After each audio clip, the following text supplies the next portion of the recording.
चलें भाई, तो बात हमारी चल रही थी, यूनिट था हमारा कौन सा?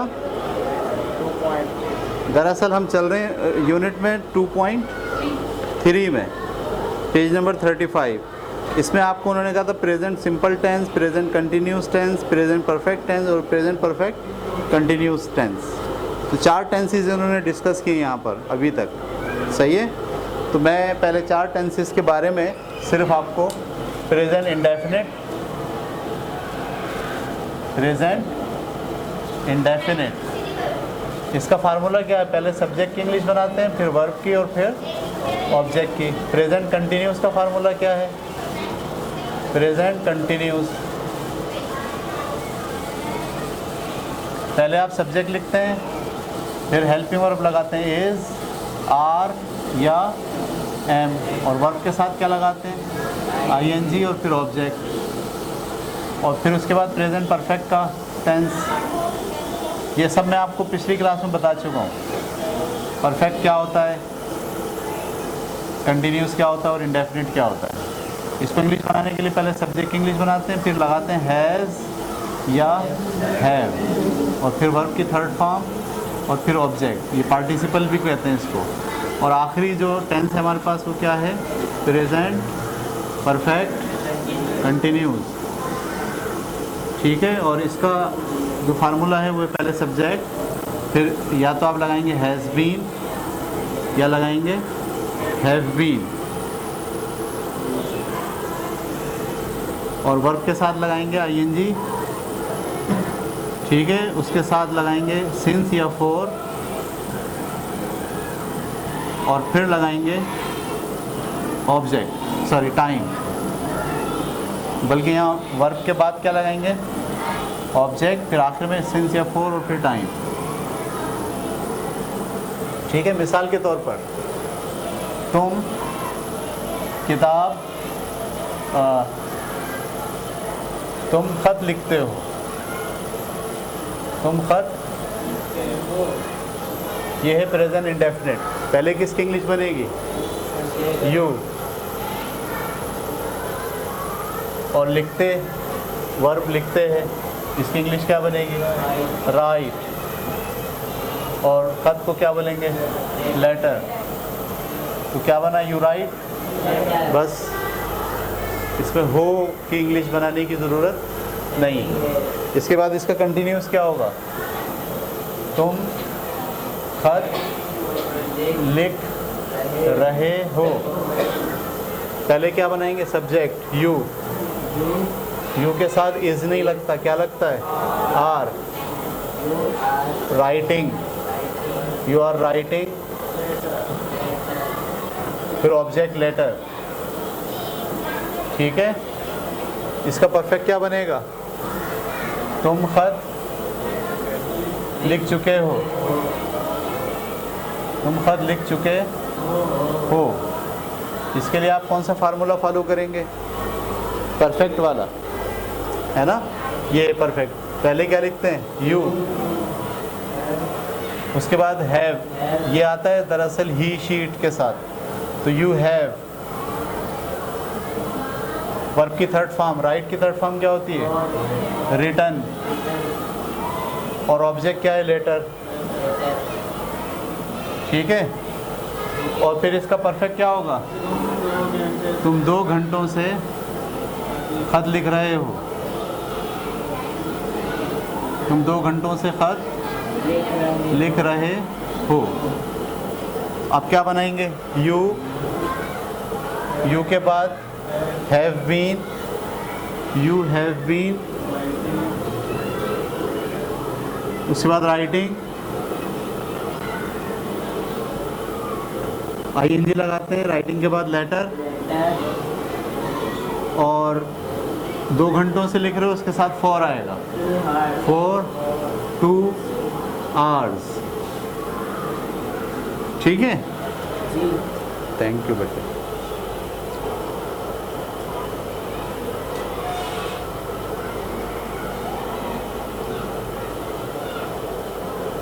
तो देखिए ये आपके जहन में होना चाहिए। अब इसमें एक बात जो याद रखनी है कि प्रेजेंट इंडेफिनिट में अगर यहाँ पे ही शी इट हो तो वर्ब के साथ एस या ई एस लगता है। अभी ये यू था तो राइट ही रहा। अगर यहाँ यू के बजाय ही होता तो फिर क्या राइट नहीं आता, क्या आता, राइट्स आता। सही है। अब ज़रा जहन में बनाते हैं। एक जुमला हमने ये लिखा, एक दूसरा जुमला, वो इंग्लिश पढ़ाता है। टीचर है वो इंग्लिश क्या बोलेंगे, ही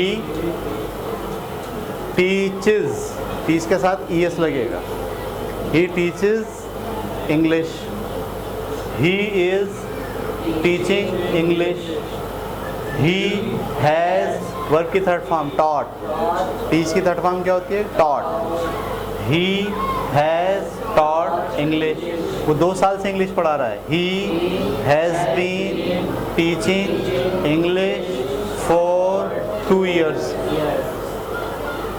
समझ में आ रही बात आपके? बहुत आसान होता है ये, इतना मुश्किल नहीं है, लेकिन ये बार बार की प्रैक्टिस से आपके जहन में बैठ जाएगी बात। ठीक है, जैसे वो लाहौर जाती है, वो लाहौर, उसकी रूटीन है, हर महीने लाहौर चली जाती है। ठीक है, रूटीन का जुमला। तो वो लाहौर जाती है, इंग्लिश में क्या बोलेंगे, शी, गो नहीं, गोज, क्योंकि मैंने आपसे कहा ही शीट के साथ क्या आता है, E S. She goes to Lahore, वो लाहौर जा रही है, टू लाहौर, वो लाहौर जा चुकी है,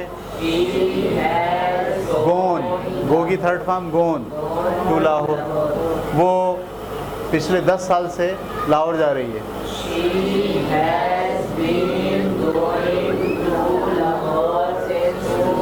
फॉर 10 years। अब फॉर कब लगाते हैं और सिंस कब लगाते हैं? जब आपको काम जब शुरू किया था वो बताया जाए तो सिंस लगाते हैं। जैसे वो 4 बजे से पढ़ रहा है, वो 1997 से लाहौर जा रही है, जब काम शुरू हुआ था वो बताया जाए। ठीक है, 2 अलग बातें ये।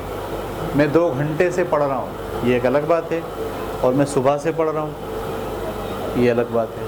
मैं 4 घंटों से पढ़ रहा हूँ, ये अलग बात है। मैं 4 बजे से पढ़ रहा हूँ।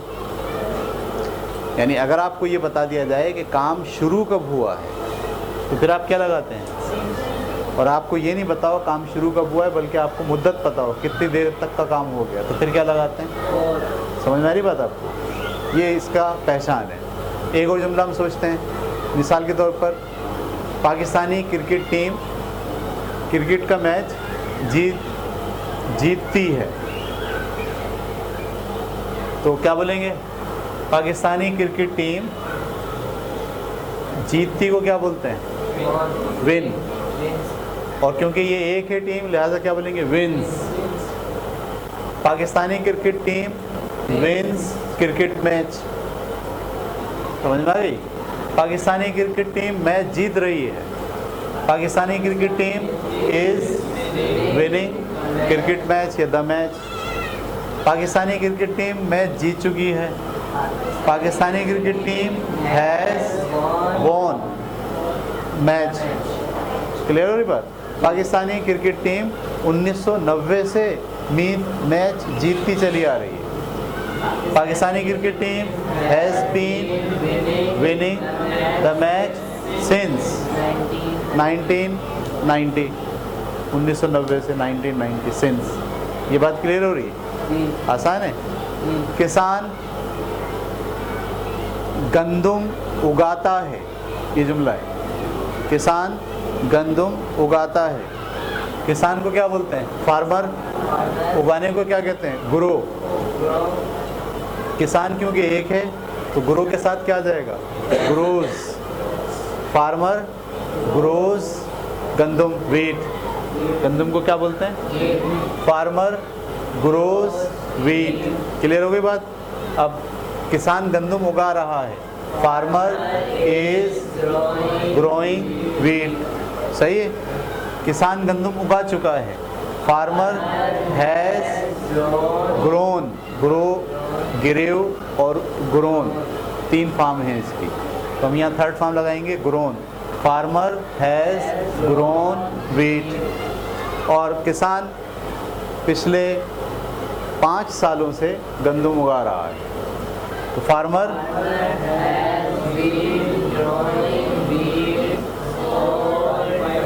लास्ट 5 ईयर्स, पिछले 5 साल, लास्ट 5 ईयर्स। ये बात समझ में आ रही है आपको?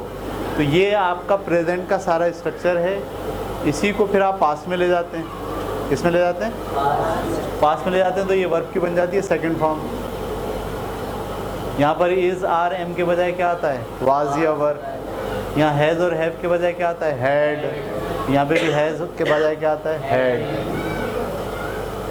वर्ब की second form is are am की जगह वाज या वर, हैड और हैड भी। तो ये माजी में चला गया। जैसे किसान गंदम उगाता था, फार्मर वर्ब की second form grew, farmer grew wheat. Farmer गंदम उगा रहा था, फार्मर वाज। माजी के लिए होगा तो क्या होगा? Was growing wheat. फार्मर गंदम उगा चुका था, farmer had grown wheat. Farmer पिछले 2 साल से गंदम उगा रहा था,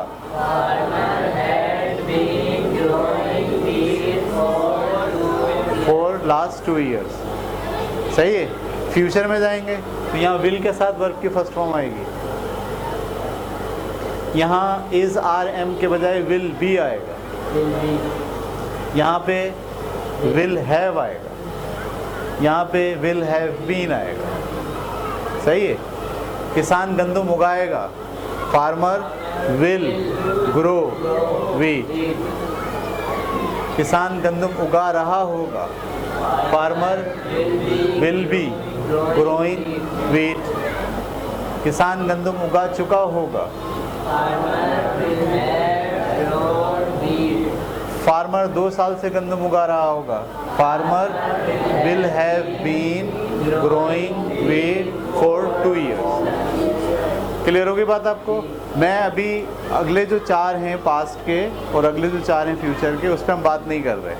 हम फोकस किस पे कर रहे हैं? प्रेजेंट के अंदर। अब हम एक्सरसाइज करेंगे जो बुक में आपको दी गई है। निकाल लीजिए। पहली एक्सरसाइज क्या है बुक की? 2 किताबें किस डेस्क में? Exercise number 1, present simple and present continuous. Use the correct form of the present simple to fill the following blanks. Use the words given below. You can use one word only once. Remember that a verb used with the third person always takes s or es. यानी he sheet के साथ हमेशा verb में क्या लगता है? s या es. In present simple में। अब ये लफ्ज़ दिए गए हैं आपको, कितने हैं? 2, 2, 4, 2, 6, 2, 8 हैं। सही है। आपको जो है वो इस्तेमाल करने हैं इन 5 खाली जगहों में। बर्ड्स यूजुअली, परिंदे आम तौर पर, dash there nests in the summer. क्या करते हैं समर में? अपने नेट्स को ऊपर बिल्ड दिया हुआ है। ठीक है। तो आप बताइए बिल्ड आएगा या बिल्ड के साथ एस भी आएगा? बिल्ड आएगा या बिल्ड के साथ एस भी आएगा? एस नहीं आएगा क्योंकि बर्ड्स बहुत सारे हैं। अगर एक बर्ड होता तो क्या लगाते? बिल्ड्स लगाते।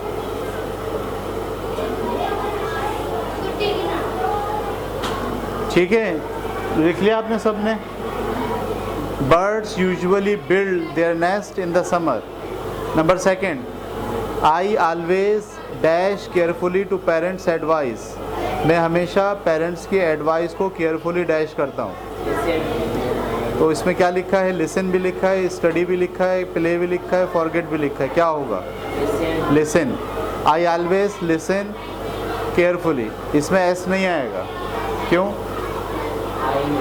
एस आता है ही, शी, इट के साथ या किसी नाम के साथ। अब आ जाए he dash up late and dash quickly for school. He dash up late, वो देर से उठता है। उठने को क्या बोलते हैं? गेट। गेट के साथ आप क्या लगाओगे?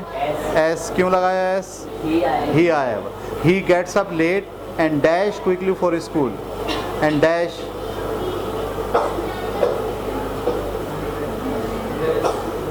ड्रेस और यूनिफॉर्म पहनता है, ये वर्ब के तौर पे इस्तेमाल हुआ ड्रेस, तो क्या बना? He gets up late and dress quickly for school. Good.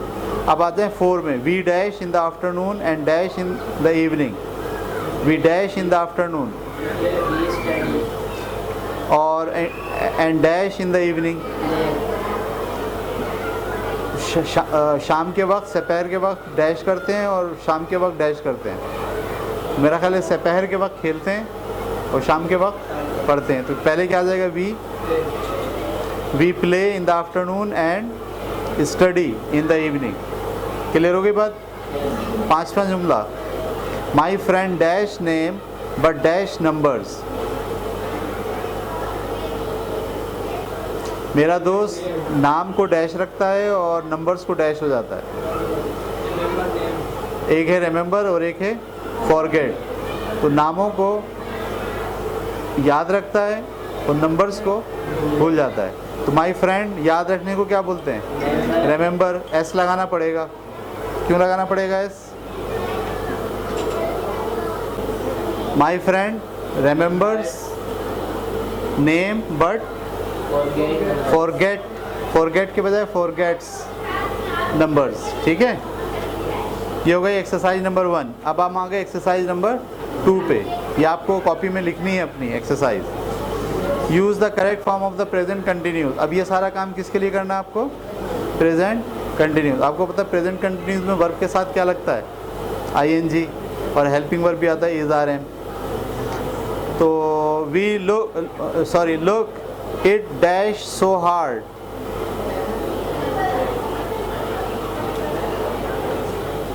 देखो, हैरानगी का जुमला, देखो ये बहुत तेज है।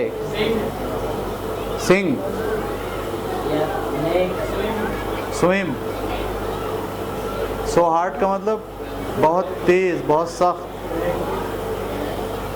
मेरा ख्याल है रेन आएगा, रेन।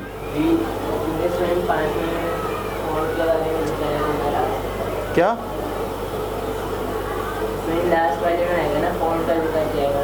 हाँ, स्विम तो लास्ट में आएगा। नहीं, मैं यहाँ कह रहा हूँ look at dash so hard raining. देखो कितनी तेज़ बारिश हो रही है। तो इट इज़ रेनिंग, इज़ भी लगाना ज़रूरी है। It is raining so hard. So hard से यहाँ क्या मुराद है? बहुत तेज़, बहुत ताकत के साथ बारिश हो रही है। Number 2, we dash English these days. Learn, तो वी के साथ क्या आएगा? We are. वी के साथ क्या आएगा? We are learning English these days. समझ में आ गया? Number 3, the birds dash and the farmers dash their songs.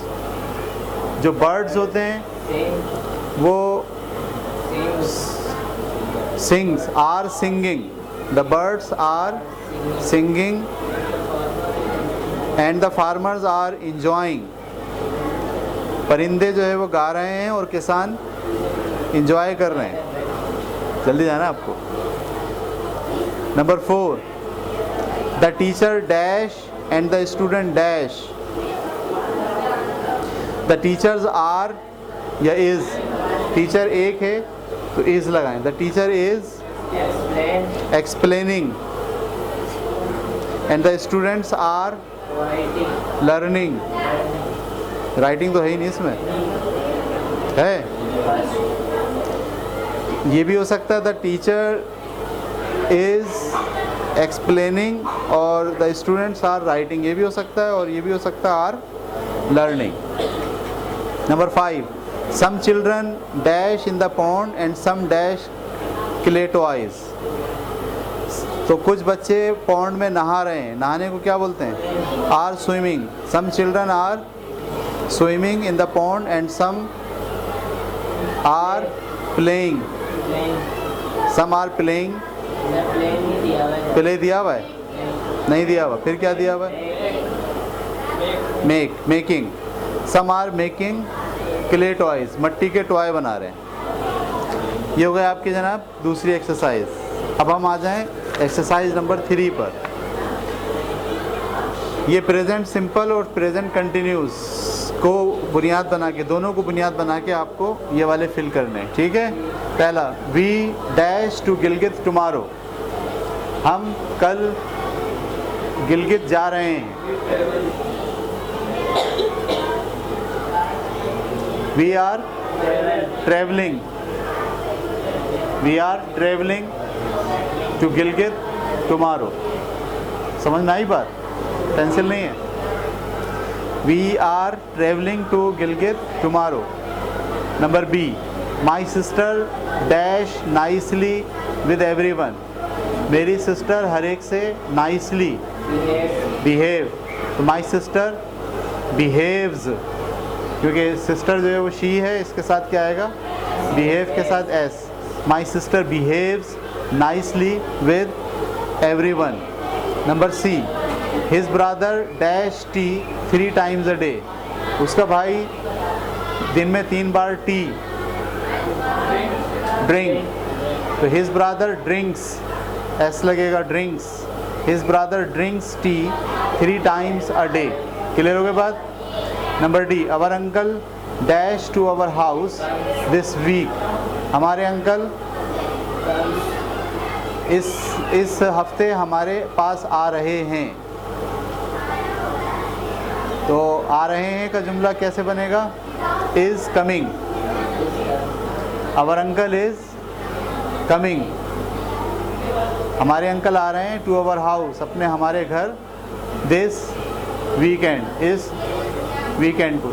याद रखें जो प्रेजेंट कंटिन्यूस का जुमला है ना, ये फ्यूचर के प्लान को जाहिर करने के लिए भी ज़ाहिर होता है। जैसे अब मैं बोलूँ कि मैं अगले जुमे लाहौर जा रहा हूँ, तो मैं अभी बैठ के प्लान कर रहा हूँ, अगले जुमे की बात बता रहा हूँ, तो इसको किस में बनाएंगे? प्रेजेंट कंटिन्यूस में। I am going to Lahore next week, तो जब भी प्लानिंग का जुमला होता है उसको प्रेजेंट कंटिन्यूस में बनाते हैं। अच्छा जी, अब आगे चलें। कौन सा जुमला पढ़ रहे हैं हम? E, she dash and dash Persian very well, वो डैश और डैश पर्शियन का मतलब होता है फारसी, ज़बान बोलने की बात हो रही है जी। शी स्पीक्स एंड अंडरस्टैंड्स, दोनों पे एस लगेगा। She speaks and understands Persian very well. Number F, I dash my room every day and I also dash my cloth sometime, I clean my room every day and I also dash my clothes sometime, wash, clean और क्या गया? wash। उसके बाद अगला जुमला है, my mother usually dash television at this time, मेरी अम्मी आमतौर पर टेलीविज़न देखती हैं इस वक्त पे, but today she dash, तो इसमें पहले में क्या आएगा? ES लगाना पड़ेगा क्योंकि my mother she हैं, तो my mother usually watches television at this time but today she स्लीप्स। सही है? स्लीप्स नहीं, शी इज़ स्लीपिंग, लेकिन आज वो सो रही हैं। कंटिन्यू का जुमला है आखिरी में, but today she is sleeping. बस भाई ये 3 एक्सरसाइज है जो हमने की। चौथी एक्सरसाइज और 5वीं और 6ठी इंशाल्लाह कल की क्लास में करेंगे। ऑफ करें इसे।